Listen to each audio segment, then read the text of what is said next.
Hello guys, welcome back to my channel. আমি গোষ্ঠীটা ধুয়ে নিছি, দেখো বন্ধুরা, গোষ্ঠীটা ভালো করে ধুতে আছে। এবার কড়াইটা বসে দিছি গ্যাসে। এবার মাংসগুলো দেখো কি কি আমি দেবো মশলাপাতি। প্রথমে জিরাগুলো দিয়ে দিলাম, তারপরে হলদি পাউডার দিয়ে দিলাম, দেখো, তারপরে মরিচের গুঁড়ো দিয়ে দিলাম। তারপরে কড়াইতে সামান্য তেল দিয়ে দেবো। তেলটা গরম হতেছে, দেখো। এবার পেঁয়াজ কুচিগুলো দিয়ে দেবো তেলে। পেঁয়াজগুলো নাল নাল করে কিন্তু ভাজতে হবে। এবার পেঁয়াজগুলো ভাজে নিব, দেখো আবার ভাজতে আসে, নাল নাল করে পেঁয়াজগুলো যেন ভাজতে হয়। এবার মাংসগুলো দিয়ে দেবো ওইখানে।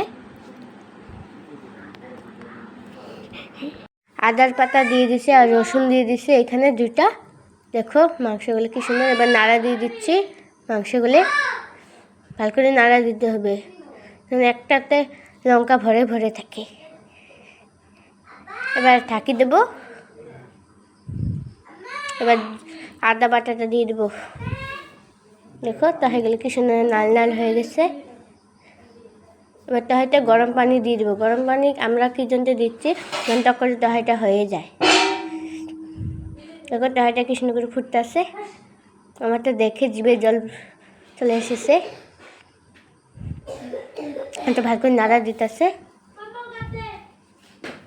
এবার ঢেকে দেবো।